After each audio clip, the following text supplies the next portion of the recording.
여보, 백구 저러다가 병 나는 거 아니야? 아버지가 돌아가신 후 아버지가 가장 아꼈던 백구는 완전히 다른 개가 되어버렸어요. 예전엔 그렇게 활발하고 사람 좋아하던 녀석이었는데 어느 날부터인가 마당 한 구석에 웅크리고 앉아서 하루 종일 멍하니 있기만 했습니다. 밥도 제대로 안 먹고 산책을 나가자고 해도 고개만 젓더니 다시 그 자리로 돌아가곤 했어요. 마치 아버지를 기다리는 것처럼. 시간이 지나면 괜찮아질 거라고 생각했어요. 개들도 사람처럼 슬픔을 느끼겠지만 또 적응하면서 살아가는 거 아니겠어요? 하지만 1년이 지나도록 백구는 변하지 않았습니다. 오히려 더 심해졌어요. 가끔씩 마당 한가운데서 하늘을 보고 길게 울부짖곤 했는데 그 소리를 들으면 가슴이 먹먹해졌습니다. 마치 아버지를 부르는 것 같았거든요. 그리고 그해 3월, 저희 가족의 운명을 바꿀 그날이 다가왔습니다. 아버지 일주기였어요. 가족들이 모여서 성묘를 가기로 했는데 그날따라 백구가 자꾸 눈에 밟혔습니다. 여보, 백구도 데려가는 게 어떨까? 제 아내 수경이가 조심스럽게 제안했어요. 아버지 만나면 기분이 나아질지도 몰라. 그래, 한번 데려가자. 아버지도 백구 보고 싶어 하실 거야. 성묘 당일 아침 백구한테 차에 타라고 하자 귀를 쫑긋 세웠어요. 평소 같으면 관심도 안 보였을 텐데 그날따라 꼬리를 살짝 흔들며 차 쪽으로 다가왔습니다. 백구가 나오네. 진영이도 신기해했어요. 정말 오랜만에 보는 백구의 적극적인 모습이었거든요. 아버지 산소까지는 차로 40분 정도 걸렸어요. 백구는 뒷자리에서 조용히 앉아 창밖을 바라보고 있었는데 산에 가까워질수록 점점 안절부절 못하는 모습을 보였습니다. 산소에 도착하니 바람 한 점 없이 고요했어요. 가족들은 성묘 준비를 하고 백구는 자유롭게 풀어놨죠. 백구야, 아버지한테 인사해야지. 진영이가 백구를 보며 말하자 백구가 천천히 무덤 앞에 가더니 가만히 앉아 무덤을 바라보더라고요. 한참을 아무 말도 하지 않고요. 아이고, 우리 백구, 그렇게 아버지를 좋아했는데. 가족들은 그 모습을 보고 모두 안타까워했어요. 그렇게 성묘 준비를 마저 하고 있는데 갑자기 백구가 무덤을 미친 듯이 파기 시작했어요. 백구야, 뭐 하는 거야? 저는 깜짝 놀라서 소리쳤어요. 백구는 앞발로 무덤의 흙을 격렬하게 파헤치며 낑낑거리는 소리를 내고 있었습니다. 백구 그만해. 진영이가 뛰어가서 백구를 말렸지만 백구는 전혀 멈출 기색이 없었어요. 오히려 더 격렬하게 파기 시작했습니다. 왜 저러는 거야? 수경이도 당황한 표정으로 다가왔어요. 백구의 행동은 정말 이상했습니다.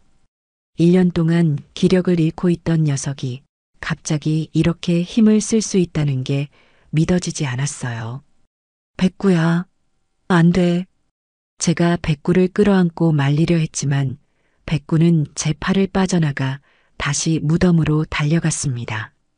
그리고는 더욱 필사적으로 땅을 파기 시작했어요. 형, 이상해. 백구가 이렇게까지 할 리가 없는데. 진영이 말이 맞았어요. 평소 얌전하고 말 잘 듣던 백구가 이렇게 고집을 부린 적은 한 번도 없었거든요. 결국 저희는 백구를 차에 태우고 급히 성묘를 마쳤습니다. 하지만 백구는 차 안에서도 계속 무덤 쪽을 바라보며 낑낑거렸어요. 집에 도착해서도 백구는 계속 이상했습니다. 마당을 빙글빙글 돌면서 킁킁거리더니 갑자기 하늘을 보고 길게 울부짖었어요. 그 울음소리는 평소와 달랐어요. 더 애절하고 더 간절했습니다. 그날 밤 저는 잠을 이룰 수가 없었습니다. 자꾸만 백구의 모습이 떠올랐어요.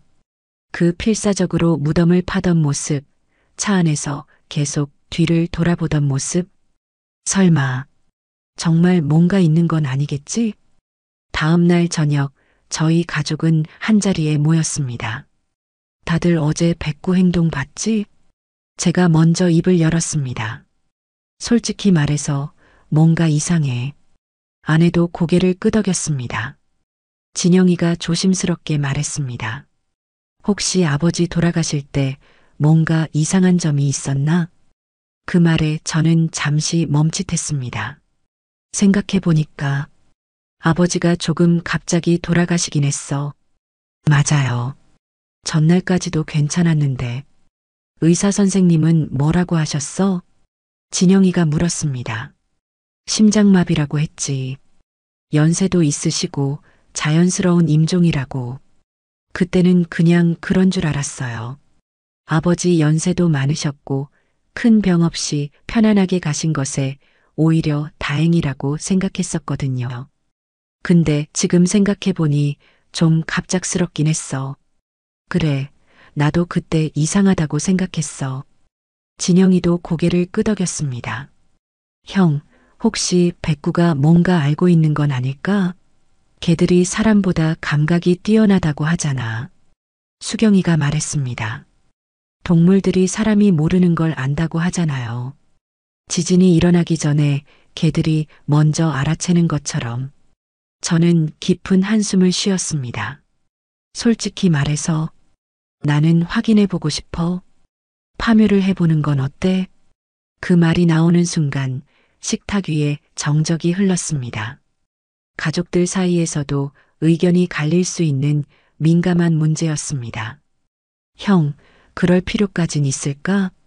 진영이가 조심스럽게 물었습니다. 백구의 행동이 수상하긴 했지만 파묘까지 하는 건 너무 큰일 아닌가? 나도 처음엔 그렇게 생각했어. 하지만 그때를 다시 생각해봐. 1년 동안 풀 죽어 있다가 무덤에서 갑자기 그랬던 게 우연일까? 다른 게도 아니고 백구야. 백구가 얼마나 똑똑한데. 진영이가 깊은 한숨을 쉬었습니다. 형, 그럼 정말 파묘를 해야 한다는 거야? 백구가 계속 저러면 우리도 마음이 편하지 않을 거야. 우린 계속 이렇게 찝찝하게 살아갈 거라고. 차라리 한번 확인해 보자. 별일 없으면 다시 잘 묻어두면 되지. 진영이도 결국 고개를 끄덕였습니다. 그래, 생각해 보니까 형 말이 맞는 것 같아. 아버지한테는 죄송하지만 한번 해보자. 어쩌면 이게 아버지를 위한 일이지도 몰라. 그렇게 해서 저희는 파묘를 결정했습니다. 쉬운 결정은 아니었지만 백구의 이상한 행동을 그냥 넘길 수는 없었어요. 파묘 당일 이른 아침부터 산에는 짙은 안개가 깔려 있었습니다. 3월 중순이었지만 산 위는 여전히 쌀쌀했고 바람 한 점 없이 고요했어요. 저와 아내 그리고 진영이가 함께 산소로 향했습니다. 산소에 도착하자 장의업체 직원들이 이미 와 있었습니다. 삽과 각종 도구들을 준비해두고 저희를 기다리고 있었어요. 안녕하세요. 파묘 신청하신 최민호 씨 맞으시죠? 네, 맞습니다. 네, 그럼 시작하겠습니다. 장의업체 직원들이 조심스럽게 봉분의 흙을 걷어내기 시작했습니다. 한 삽 한 삽 파낼 때마다 제 심장이 두근거렸어요. 정말 뭔가 나올까? 아니면 그냥 평범한 무덤일까? 그런데 무덤을 판 지 어느 정도 지났을 때 장의업체 직원들이 뭔가를 발견하고 멈칫했어요. 이거 뭐지? 장의업체 직원들은 아버지관 위치보다 조금 옆을 파더니 놀란 눈으로 뭔가를 계속 확인했어요. 뭐가 나왔나요? 무슨 일 있어요? 제가 다가가서 물었습니다. 유골함이. 여기 유골함이 있는데요? 뭐라고요? 저는 깜짝 놀라서 무덤 안을 들여다봤어요. 정말로 유골함이 있었습니다. 이거 혹시 가족들이 알고 있는 건가요? 아니요. 저희는 유골함을 묻은 적이 없어요. 그럼 저희 아버지 말고 다른 사람이 함께 묻혀 있다는 건가요? 그런 것 같습니다. 이건 명백한 불법 매장이에요. 저는 무릎이 풀렸습니다. 정말 백구가 옳았어요. 뭔가 문제가 있었던 거였습니다. 직원들이 조심스럽게 유골함을 들어 올렸어요. 유골함은 생각보다 작았어요. 작은 사각형 모양의 하얀색 함이었습니다. 앞면에 작은 명패가 붙어 있었습니다. 이름이 적혀 있네요. 박미소라고 되어 있습니다. 박미소? 저희는 서로 얼굴을 바라봤어요. 전혀 모르는 이름이었거든요. 2000년생이네요. 젊은 분이에요. 진영이가 안타까운 목소리로 말했어요. 그런데 왜 우리 아버지 무덤 옆에? 직원이 유골함을 더 자세히 살펴봤지만 다른 정보는 없었어요. 이상하네요. 보통은 화장 날짜나 화장장 정보도 적혀 있는데 이름만 있네요. 혹시 언제 묻힌 건지 알 수 있나요? 흙의 상태로 봐서는 그리 오래되지 않은 것 같습니다. 일단 경찰에 신고해야겠어요. 저는 바로 112에 신고를 했어요. 경찰이 현장에 도착하는 데는 30분 정도 걸렸습니다. 신고하신 분이 최민호 씨죠? 네, 맞습니다. 경찰관이 상황을 확인하고 사진을 찍었어요. 유골함도 증거물로 임시 보관하기로 했습니다. 박미소라는 분에 대해서 아시는 게 있으신가요? 전혀 모르겠어요. 처음 듣는 이름이에요. 그럼 수사를 통해 신원을 확인해 보겠습니다. 며칠 시간이 걸릴 수 있어요. 경찰이 돌아간 후 저희는 집으로 돌아왔어요. 하지만 마음이 편하지 않았습니다. 박미소, 누구일까?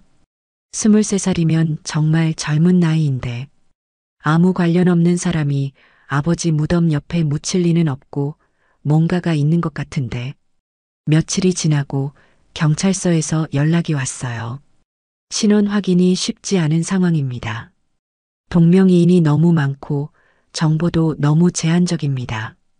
그럼 어떻게 해야 하나요? 좀 더 시간을 두고 수사해 보겠습니다.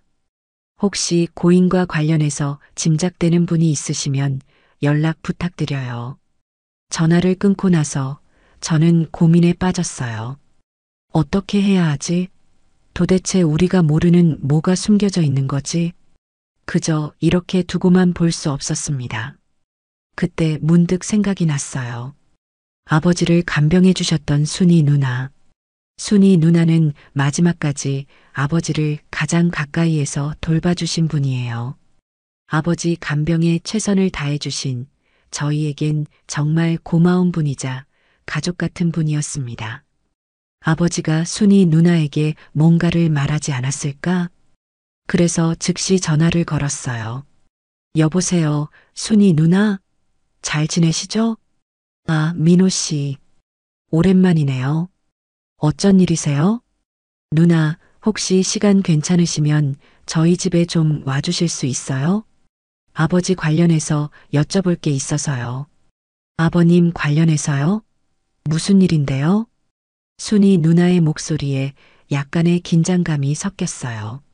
전화로는 설명하기 어려워서 와주시면 자세히 말씀드릴게요. 별로 급한 건 아니니까 편하실 때 오세요. 그럼 조만간 갈게요. 며칠 후 순이 누나가 저희 집 배를 눌렀어요. 민호 씨 저 왔어요. 제가 일어나서 마중 나가려는데 백구가 갑자기 귀를 쫑긋 세우더니 마당으로 뛰어나갔어요. 대문을 열고 순이 누나가 들어왔고 백구와 순이 누나는 눈을 마주쳤어요. 그런데 그 순간 순이 누나의 얼굴이 확 밝아졌습니다. 어머, 백구야. 잘 지냈니? 순이 누나가 반갑게 소리치며 손을 내밀었어요. 백구는 꼬리를 살랑살랑 흔들며 순이 누나에게 달려가더니 다리에 몸을 비비기 시작했습니다. 제가 웃으며 말했습니다. 백구야, 순이 누나가 그렇게 좋아? 순이 누나는 백구를 쓰다듬으며 정말 반가워하셨어요. 우리 백구가 얼마나 기특한지. 제가 사장님 돌봐드릴 때 항상 옆에서 도와줬어요. 아이고, 여전히 잘생겼네, 우리 백구. 들어오세요. 저희는 거실로 들어갔어요. 순이 누나는 평소와 다름없이 편안한 모습이었습니다. 안녕하세요. 진영이와 아내와도 인사를 나누었어요. 정말 오랜만의 만남이라 다들 반가워했습니다. 그런데 무슨 일이세요? 아버님 관련해서 여쭤볼 게 있다고 하셨는데. 네, 사실은 저는 어떻게 시작해야 할지 망설였어요. 너무 갑작스럽게 말하면 놀라실 것 같은데. 얼마 전에 백구가 아버지 산소에서 계속 이상한 행동을 하더라고요. 그래서 파묘를 했는데 그 말을 하는 순간 순이 누나의 얼굴색이 순간적으로 변했어요. 밝던 표정이 사라지고 뭔가 긴장한 듯한 기색이 역력했습니다. 파묘요? 네, 백구가 자꾸 무덤을 파려고 해서 이상해서 확인해 봤는데 저는 조심스럽게 말을 이어갔습니다. 아버지 무덤 옆에서 유골함이 나왔어요. 그 순간이었습니다. 순이 누나가 갑자기 쿵 소리를 내며 바닥에 무릎을 꿇고 앉으셨어요. 누나, 저는 깜짝 놀라서 일어났습니다. 왜 그러세요? 하지만 순이 누나는 고개를 푹 숙인 채 떨리는 목소리로 말씀하셨어요. 정말 죄송합니다. 네. 순이 누나의 눈에서 눈물이 흘러내리기 시작했어요. 제가 잘못했어요. 누나, 무슨 말씀이세요? 일단 일어나세요. 제가 순이 누나를 부축해서 일으켜 세우려 했지만 순이 누나는 계속 바닥에 앉아 계셨어요. 안 돼요. 저는 죄인이에요. 누나, 침착하세요. 무슨 일인지 천천히 말씀해 주세요. 옆에 있던 진영이와 수경이도 놀란 표정으로 순이 누나를 바라보고 있었어요. 순이 누나는 한참을 울다가 고개를 들어 저희를 바라봤어요. 그 눈에는 깊은 후회와 절망이 가득했습니다. 그거 제가 묻은 거예요. 뭐라고요? 누나가요? 네. 순이 누나는 다시 고개를 숙이며 울기 시작했어요. 왜 그런 일을? 저는 조심스럽게 물었습니다. 이유가 있으신 거죠? 누나가 아기로 그렇게 하시지 않은 걸 알아요. 괜찮으니까 진정하시고 천천히 얘기해 보세요. 순이 누나는 한참을 울다가 떨리는 목소리로 대답했어요. 그리고 그때부터 들려주신 이야기는 저희는 전혀 몰랐던 아버지와 순이 누나 사이에 숨겨진 이야기였습니다. 그리고 그날 순이 누나가 들려준 이야기에 저희 가족은 모두 할 말을 잃고 말았습니다. 지금부터 그날 순이 누나가 들려준 이야기를 들려드리겠습니다. 순이 누나에게는 박미소라는 23살 딸이 있었습니다. 미소는 태어날 때부터 심장에 구멍이 있어서 어릴 때부터 수차례 수술을 받으며 살아왔어요. 7살 때 첫 수술, 12살 때 두 번째 수술, 고등학교 2학년 때 세 번째 수술. 미소의 어린 시절은 거의 병원에서 보냈다고 해도 과언이 아니었습니다. 순이 누나의 남편은 미소가 13살 때 교통사고로 세상을 떠났고 그때부터 순이 누나는 혼자서 아픈 딸을 키워야 했습니다. 남편이 남겨놓은 보험금과 집까지 팔아가며 미소의 병원비를 댔어요. 그럼에도 병원비가 부족해서 간병일, 청소일 닥치는 대로 일했습니다. 미소는 참 착한 아이였다고 합니다. 엄마가 이렇게 고생하는데 내가 공부라도 잘해야지. 그렇게 미소는 의대에 진학했어요. 자신처럼 아픈 사람들을 돌보는 의사가 되고 싶다고 했습니다. 엄마, 내가 의사가 되면 엄마는 이제 일 안 하셔도 돼요. 그런데 세상은 호락호락하지 않았습니다. 졸업을 앞두고 있던 어느 날 미소가 쓰러진 겁니다. 응급실로 달려갔을 때 의사는 심장 상태가 급격히 악화됐다고 했습니다. 즉시 대형 수술이 필요하지만 성공 확률은 30%도 안 된다고 했습니다. 그리고 수술비는 5천만 원. 순이 누나는 망설일 시간도 없었어요. 돈이 없어도 일단 수술부터 받게 해달라고 의사에게 매달렸습니다. 저희 딸 살려주세요. 돈은 제가 어떻게든 마련할게요. 하지만 병원에서는 수술비 선납을 요구했어요. 이미 밀린 병원비까지 합쳐서 총 7천만 원을 먼저 내야 한다는 거였습니다. 순이 누나는 그 길로 사채업자를 찾아갔어요. 이자가 상당했지만 딸의 생명 앞에서는 그런 것도 중요하지 않았습니다.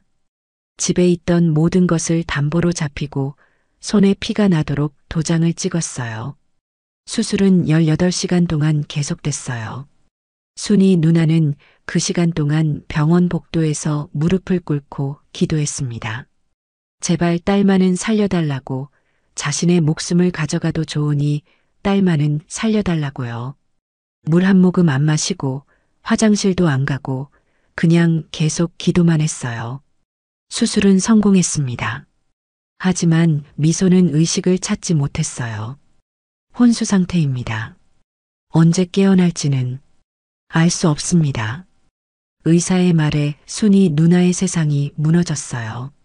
딸의 목숨은 건졌지만 식물인간이 되어 병원 침대에 누워만 있게 됐습니다. 그때부터 순이 누나의 진짜 지옥이 시작됐어요. 매달 병원비는 300만 원씩 나갔고 사채 이자도 매달 250만 원씩 갚아야 했어요. 월급으로는 감당할 수 없는 돈이었습니다. 하루에 4시간씩 자면서 일했어요. 새벽 청소부터 시작해서 낮에는 간병일, 밤에는 식당에서 설거지까지. 그래도 돈이 모자랐어요. 그래서 더 많은 돈을 벌 수 있는 일을 찾게 됐고 그때 소개받은 게 저희 아버지 간병일이었어요.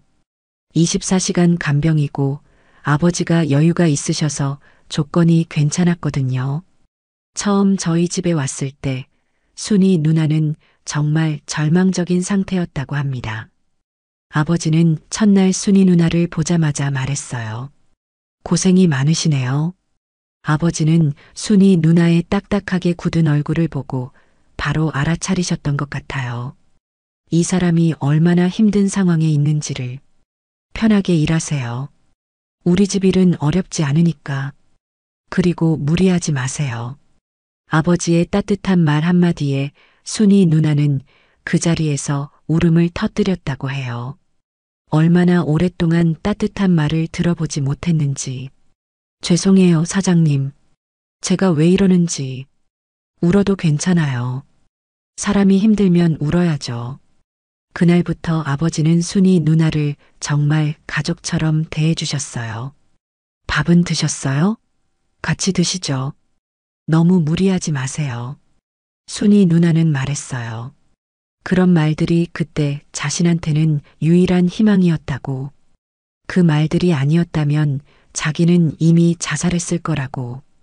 그래서 순이 누나는 저희 아버지 간병에 정말 최선을 다했어요.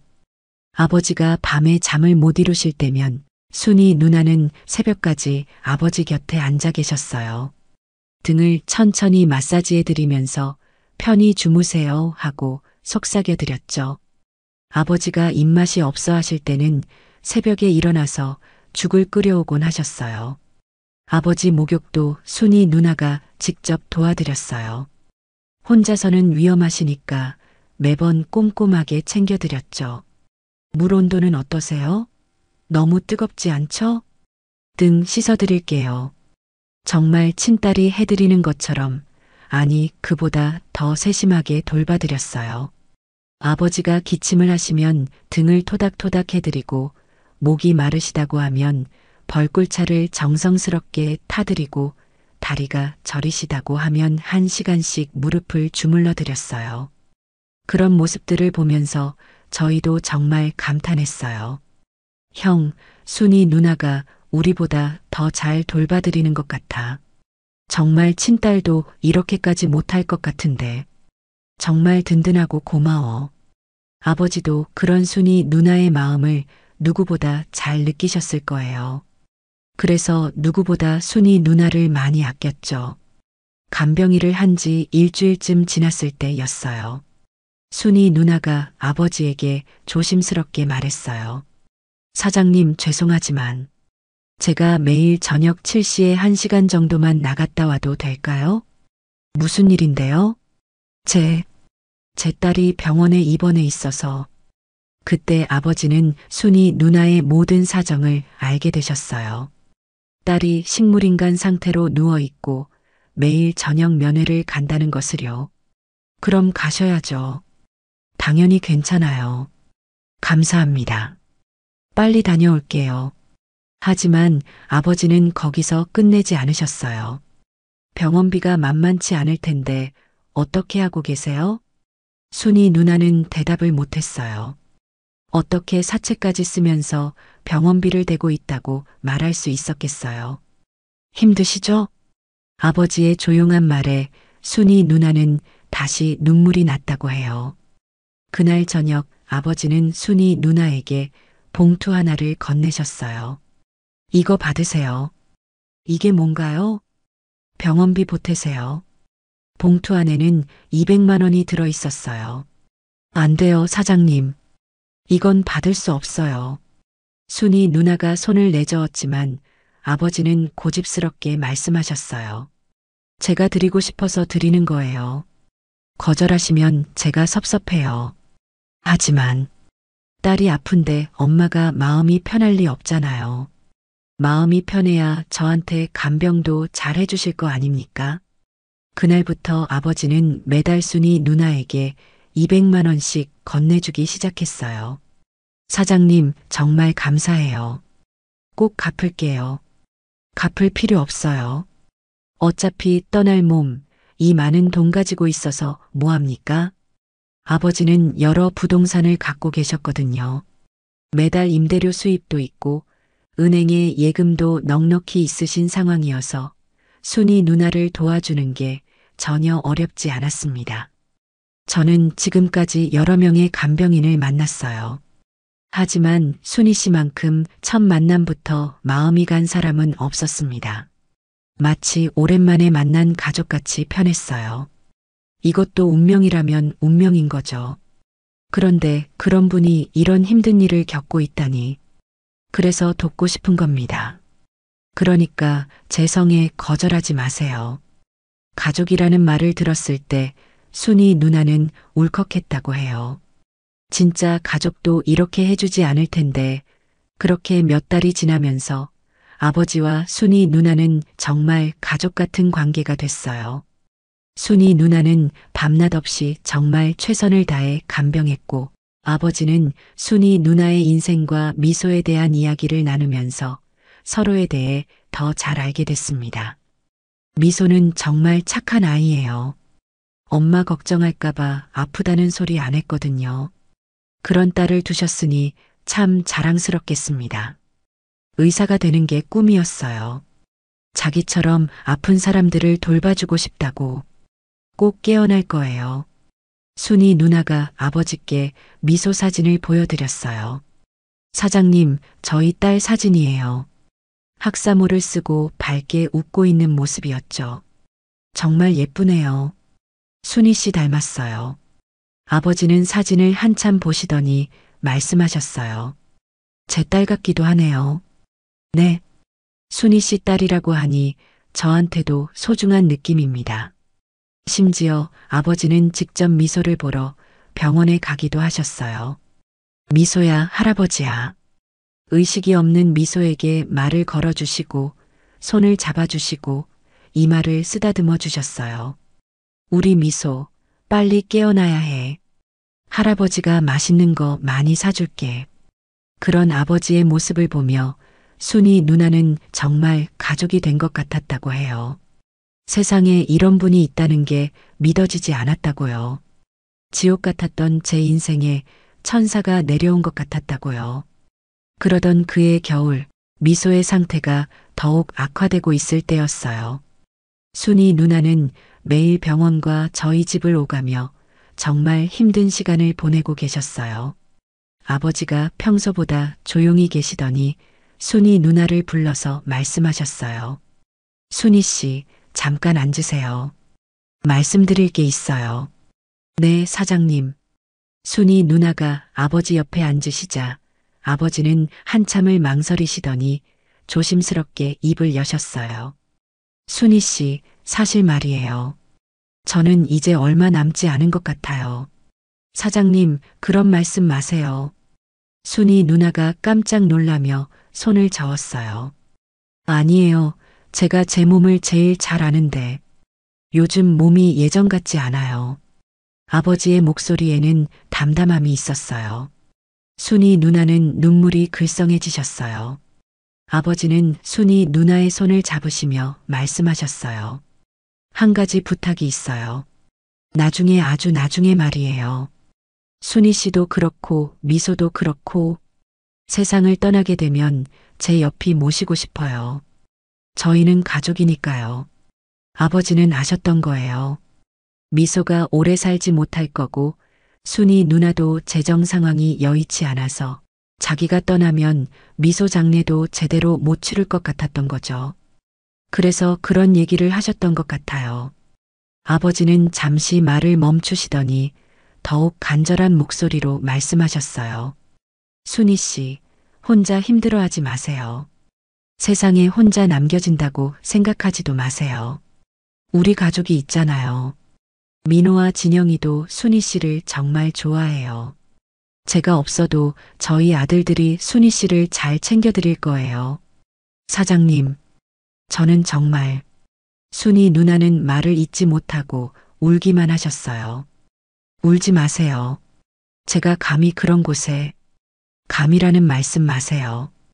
우리 가족인데 당연한 거예요. 아버지는 미소를 지으시며 말씀하셨어요. 순이 씨 덕분에 제 마지막 시간이 이렇게 행복해요. 혼자였다면 얼마나 외로웠을까요? 그리고 미소 때문에도 제 마음이 따뜻해요. 제가 못다 키워본 딸을 가진 기분이에요. 저는 어떻게든 순이 씨와 미소를 끝까지 책임지고 싶습니다. 그게 제 마지막 바람이에요. 사장님, 그러니까 약속해 주세요. 너무 혼자 끙끙 앓지 마시고 힘들 때는 우리 아들들한테 얘기하시고 그렇게 행복하게 사시다가 마지막에 다시 우리 함께해요. 그날 밤 순이 누나는 정말 오랫동안 우셨다고 해요. 아버지의 그 따뜻한 말씀들이 얼마나 고마웠는지 그리고 동시에 얼마나 마음이 아팠는지. 하지만 그 약속은 지켜질 수 없었어요. 아버지가 예상보다 훨씬 빨리 돌아가셨거든요. 그날도 평소와 다를 게 없었어요. 아버지는 저녁을 잘 드시고 순이 누나와 이런저런 이야기를 나누셨어요. 순이 씨, 고생 많았어요. 푹 쉬세요. 네, 사장님도 편히 주무세요. 그런데 다음 날 아침 순이 누나가 아버지를 깨우러 갔을 때 이미 깊게 잠드신 것처럼 조용히 돌아가신 상태였어요. 순이 누나는 그 순간을 잊을 수 없다고 했어요. 사장님, 사장님. 아무리 불러도 대답이 없었어요. 그 모든 과정이 꿈 같았다고 해요. 장례식에서 순이 누나는 정말 많이 울었어요. 제가 못 돌봐드렸어요. 순이 누나는 자책했어요. 만약 자신이 더 세심하게 살폈다면, 뭔가 이상한 징조를 미리 알아챘다면. 하지만 저희는 오히려 순이 누나를 위로했어요. 누나가 아버지를 가장 잘 돌봐줬어요. 정말 감사해요. 아버지도 누나 만나서 정말 행복하셨을 거예요. 그러니까 그만 안타까워하세요. 그렇게 장례식이 끝나고 순이 누나는 혼자가 됐어요. 아버지 간병일도 끝나고 수입도 없어지고 미소는 여전히 의식이 없는 상태로 병원에 누워 있고 그때 순이 누나의 마음이 어땠을지 상상이 안 돼요. 세상에서 가장 의지하던 분을 잃고 경제적으로도 막막하고 딸은 깨어나지 못하고 그리고 한 달 후 미소가 세상을 떠났어요. 미소가 세상을 떠난 그날 밤 순이 누나는 병원 복도에서 하염없이 울었어요. 세상에 혼자 남겨진 기분이었거든요. 미소 장례를 치러야 하는데 돈도 없었어요. 통장에 남은 돈은 고작 20만 원 정도였어요. 장례식장에 문의해 보니 가장 작은 빈소라도 300만 원은 들어간다고 했어요. 관가, 수의가, 화장비까지 합치면 500만 원은 넘을 거라고 했습니다. 결국 순이 누나는 가장 간소하게 장례를 치르기로 했어요. 빈소도 없이 화장장에서 바로 화장하는 것으로요. 미소야, 엄마가 이것밖에 못 해줘서 미안해. 화장장에서 미소에게 마지막 인사를 할 때 순이 누나는 정말 많이 울었어요. 화장을 마치고 유골함을 받았을 때 직원이 물어봤어요. 유골은 어떻게 하실 건가요? 봉안당에 모시시겠어요? 봉안당이 얼마나 해요? 가장 저렴한 곳도 300만 원 정도 하고 보통은 500만 원에서 1000만 원 사이예요. 순이 누나는 절망했어요. 그런 돈이 어디 있겠어요? 혹시 집에 둬도 될까요? 물론 가능하시죠. 집으로 돌아와서 순이 누나는 미소의 유골함을 안고 하루 종일 울었어요. 하지만 집조차도 안전하지 않았어요. 사채업자들은 계속 전화를 걸어왔고 집 월세도 밀렸어요. 집마저 나가야 할 상황이 된 겁니다. 그때 갑자기 아버지 말씀이 떠올랐어요. 처음에는 아무리 그래도 그건 아닌 것 같다라고 생각하셨대요.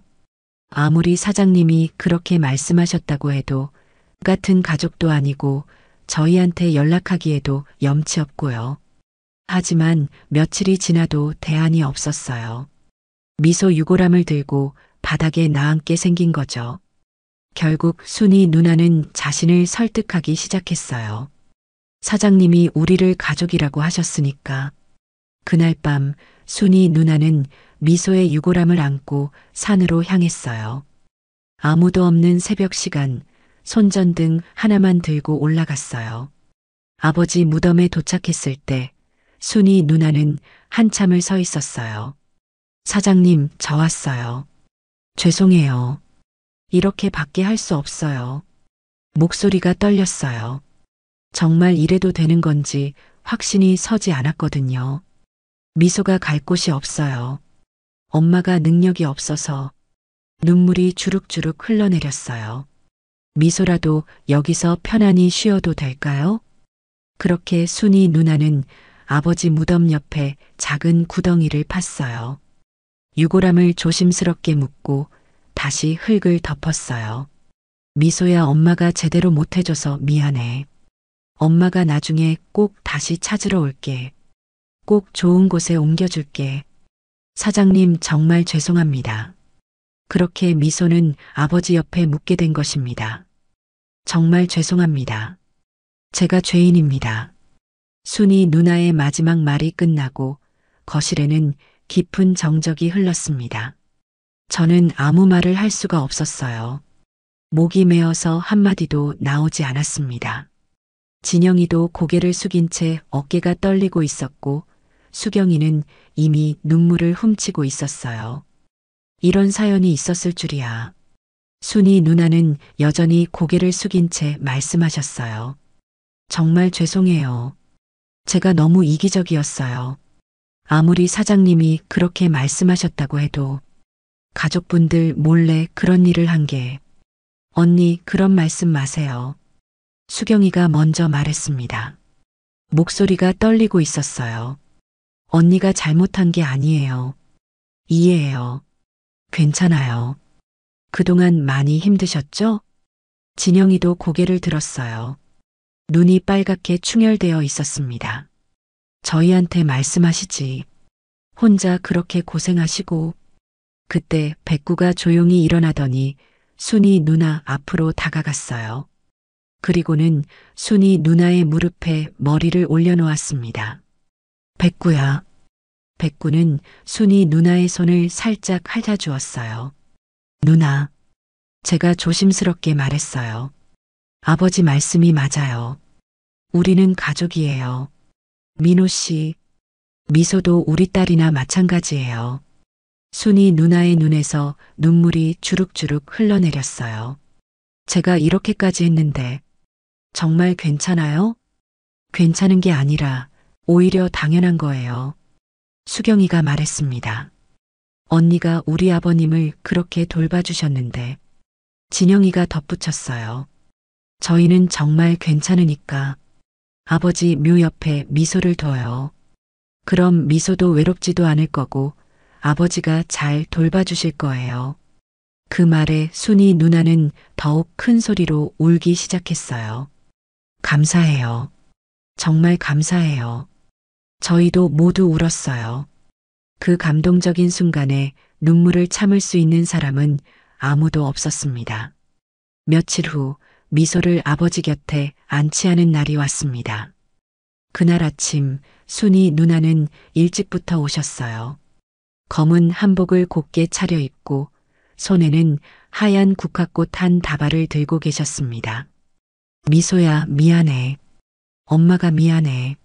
순이 누나가 꽃을 바라보며 조용히 말씀하셨어요. 백구도 그날 아침부터 달랐어요. 평소보다 차분하고 경건한 모습이었습니다. 순이 누나는 한참을 아버지 무덤을 바라보셨어요. 사장님, 감사합니다. 좋은 가족을 만나게 해주셔서, 제 인생을 살려주셔서.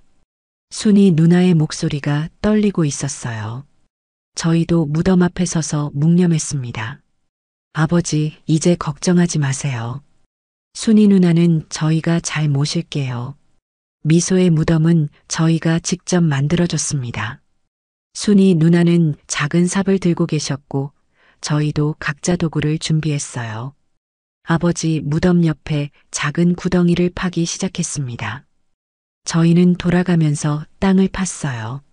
30분 정도 지나자 적당한 깊이의 구덩이가 완성됐어요. 순이 누나가 유골함을 아버지 무덤 쪽으로 향하게 하며 말씀하셨어요. 미소야, 할아버지께 감사 인사드려. 그 다음에 조심스럽게 유골함을 구덩이에 안치했습니다. 순이 누나의 눈에서 눈물이 흘러내렸지만 이번에는 슬픔보다는 안도의 눈물이었습니다. 저희는 다시 흙을 덮기 시작했어요. 정성스럽게 조심스럽게 덮었습니다.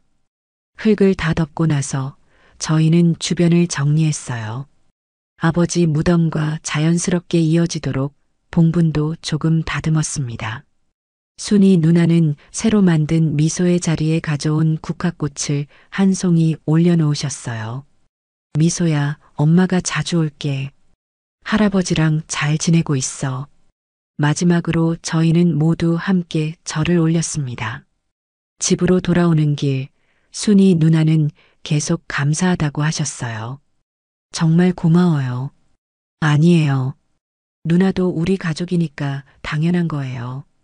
백구는 차 안에서 정말 평안해 보였어요. 며칠 전까지만 해도 불안해하던 모습과는 완전히 달랐습니다. 백구야, 이제 마음 편하지? 제가 백구의 머리를 쓰다듬으며 물었어요. 백구는 제 손을 살짝 핥아주었어요. 정말 오랜만에 보는 평온한 모습이었습니다. 그날 저녁 순이 누나가 돌아가신 후 저희는 모두 마음이 한결 가벼워진 기분이었어요. 이제 정말 끝난 것 같아. 진영이가 말했어요. 아버지도 기뻐하실 거야. 하지만 저는 아직 하나 걱정되는 게 있었습니다. 그런데 순이 누나는 앞으로 어떻게 사실까? 사채빚도 있으시고 간병일도 끝났는데 빚이 얼마나 된다고 하셨더라? 진영이가 물었어요. 매달 200만 원은 갚아야 한다는데. 200만 원? 수경이가 깜짝 놀랐어요. 형, 우리가 뭔가 도와드려야 하는 거 아닐까? 진영이가 말했어요. 나도 그런 생각이야. 저도 고개를 끄덕였어요. 고민을 좀 해보자. 어떻게 도와드려야 할지. 그로부터 일주일 정도 지난 어느 날이었어요. 아버지가 자주 보시던 불경 책들 사이에서 아버지의 일기장을 발견했어요. 아버지가 일기도 쓰셨구나. 일기장을 펼쳐보니 아버지의 손글씨로 빼곡히 적혀 있었어요. 저는 바로 진영이와 아내를 불렀어요. 모두 모인 자리에서 제가 조심스럽게 읽기 시작했어요. 일기의 내용은 순이 누나에 대한 감사 그리고 미소에 대한 이야기. 모두 순이 누나가 했던 말 그대로였습니다. 아버지는 정말 순이 누나를 가족처럼 아꼈고 고마워했습니다. 저희는 그 일기를 보며 마음이 따뜻해졌습니다. 그런데 단 하나 저희가 알지 못했던, 예상하지 못했던 내용이 일기에 있었습니다. 2023년 11월 5일. 나는 이제 얼마 남지 않았다. 내가 떠나면 순희 씨는 어떻게 살아갈까? 걱정이다. 내 재산이라도 넘겨준다면 좋으련만 그건 내 자식들에게 미안한 일이라 말할 수가 없다. 고민이 많은 밤이다. 그리고 며칠 뒤 아버지는 세상을 떠나셨습니다. 형, 이거 진영이가 말했어요. 그래, 잘 됐어. 이렇게 된 거 우리가 아버지 뜻을 따라야지. 저는 바로 순이 누나에게 전화를 걸었어요. 누나, 혹시 시간 되시면 저희 집에 좀 와주실 수 있어요? 아버지 일기장을 찾았는데 누나가 보셔야 할 것 같아서요. 1시간 후 순이 누나가 오셨어요. 일기장을 보시더니 한참을 우셨습니다. 누나, 저희도 결정했습니다. 제가 말했습니다. 우리가 아버지 뜻을 이을게요. 아버지가 순이 누나에게도 재산을 나눠주고 싶어 하셨잖아요. 저는 순이 누나를 바라봤어요. 아버지 재산 일부분을 누나가 받으셔야 해요. 안 돼요. 그건 정말 안 돼요. 순이 누나가 깜짝 놀라며 손을 저었어요. 이미 너무 많이 받았는데 어떻게 재산까지. 누나, 이것도 아버지 뜻이에요. 우리가 무시할 수 없어요. 아버지 유언이에요, 이거.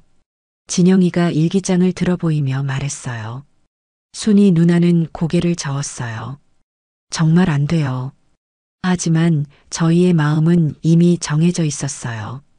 누나 거절하시면 오히려 아버지가 서운해 하실 거예요. 누나는 정말 저희보다도 아버지를 잘 돌봐주셨어요. 그런 누나 때문에 저희도 든든했고요. 그리고 아버지뿐만이 아니라 저희도 누나를 가족처럼 생각해요. 그런 누나가 이렇게 힘든데 저희가 도와야죠. 그러니까 꼭 받으세요. 결국 순이 누나는 저희의 강력한 권유에 못 이겨받기로 하셨어요. 물론 재산의 일부였지만 순이 누나가 앞으로 숨통이 트일 정도의 금액이었습니다. 정말 감사해요. 어떻게 이런 은혜를. 누나, 그렇게 고마우면 열심히 사셔서 저희한테 다 돌려주세요. 순이 누나는 그 자리에서 한참을 울며 고마워하다가 자리를 떠났습니다. 그날 저희는 정말 많은 이야기를 나눴어요. 이제 정말로 모든 것이 제자리를 찾은 것 같아. 마음이 후련해. 그로부터 몇 주가 지났습니다. 순이 누나는 아버지의 유산 일부를 받으신 후 사채 빚도 모두 갚으시고 작은 아파트도 마련하셨습니다. 하지만 무엇보다 달라진 건 순이 누나의 표정이었어요. 이제서야 편안한 미소를 보였습니다. 정말 꿈만 같아요. 순이 누나가 저희 집에 놀러 오셔서 말씀하셨어요. 이런 날이 올 줄 누가 알았겠어요. 백구는 순이 누나가 오실 때마다 정말 좋아했어요. 꼬리를 미친 듯이 흔들며 달려나가서 인사를 했죠. 백구야, 누나 왔어. 어머, 우리 백구. 누나 보고 싶었어? 백구와 순이 누나는 정말 특별한 관계가 있는 것 같았어요. 서로를 정말 아끼는 게 눈에 보였거든요. 그런 모습을 보면서 저는 문득 생각이 들었어요. 어느 날 저녁 가족끼리 모여 앉아 이야기를 하고 있을 때였어요. 여보, 나 요즘 고민이 있어. 수경이가 조심스럽게 말을 꺼냈어요. 뭔데? 순이 누나 말이야. 혼자 사시잖아. 그렇지. 그리고 백구도. 우리가 다들 바쁘니까 낮에는 혼자 있는 시간이 많고. 수경이의 말에 저도 고개를 끄덕였어요.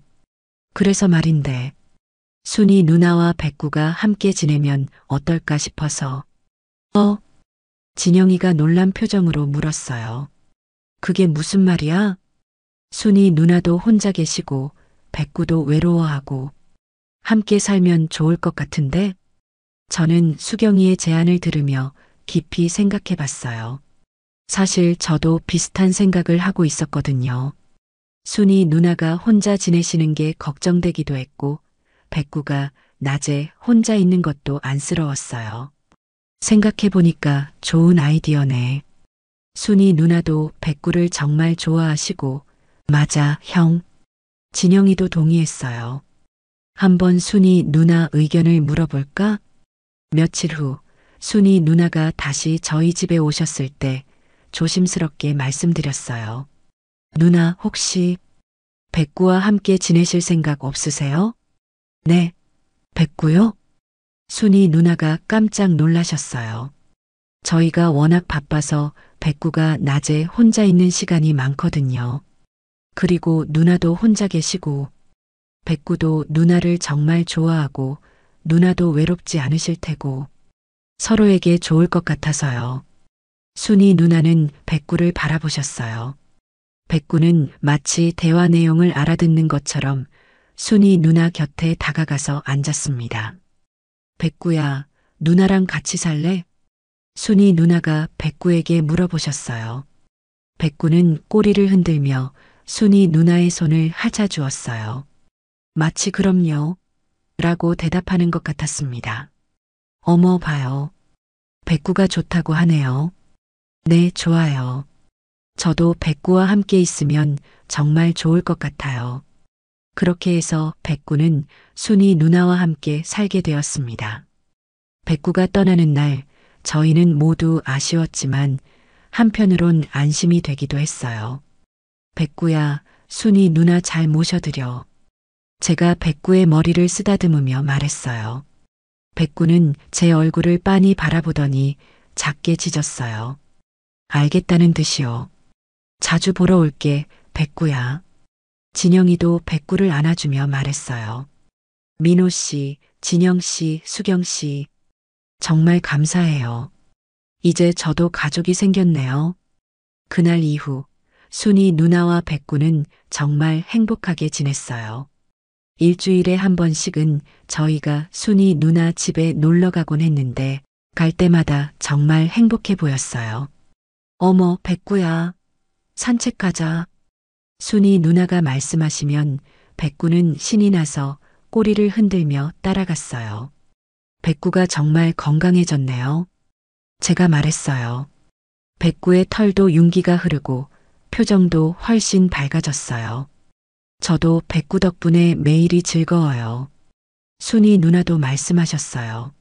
아침에 일어나면 백구가 반겨주고 저녁에도 함께 있어주고 정말 외롭지 않아요. 그리고 산책도 매일 하게 되니까 건강해진 것 같아요. 백구야, 순이 언니가 좋아? 수경이가 백구에게 물어봤어요. 백구는 꼬리를 흔들며 순이 누나를 바라봤어요. 정말 순이 누나를 좋아한다는 게 느껴졌습니다.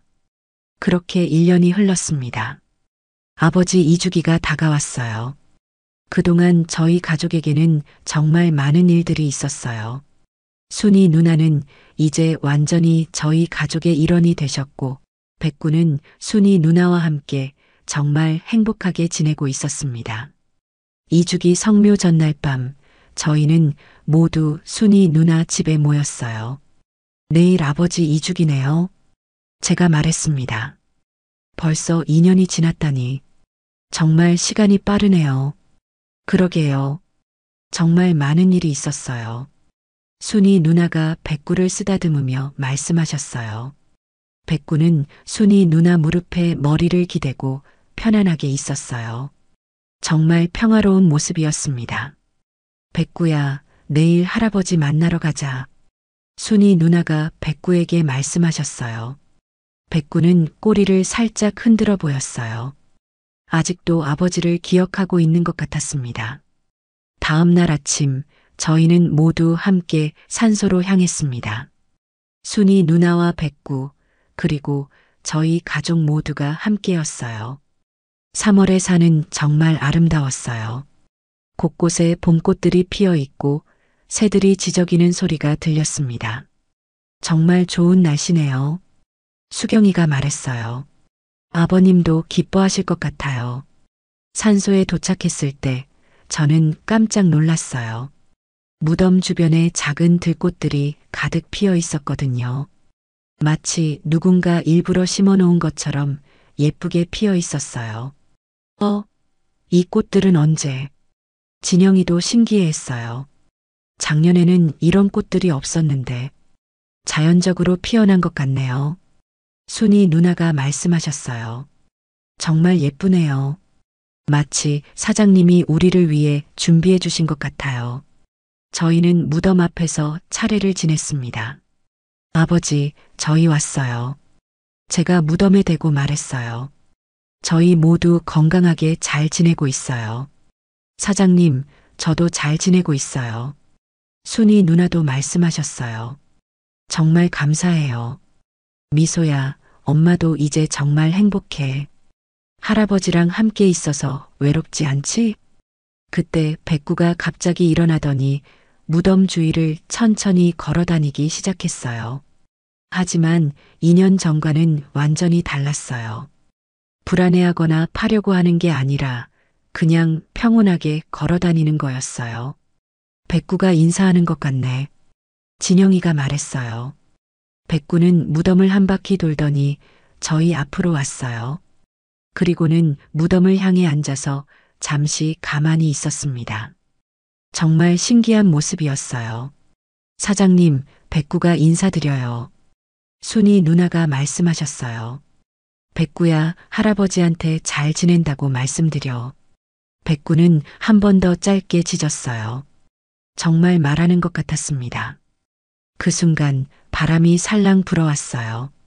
무덤 위의 들꽃들이 바람에 흔들리면서 정말 아름다운 모습을 보여줬어요. 한참을 그렇게 있다가 저희는 일어났어요. 이제 가야겠네요. 아버지, 미소야, 저희 갈게요. 또 올게요. 백구도 마지막으로 무덤을 바라보더니 고개를 숙였어요. 집으로 돌아오는 길, 저희는 모두 마음이 따뜻했어요. 정말 좋은 성묘였네요. 순이 누나가 말씀하셨어요. 마음이 정말 편해졌어요. 저희도요.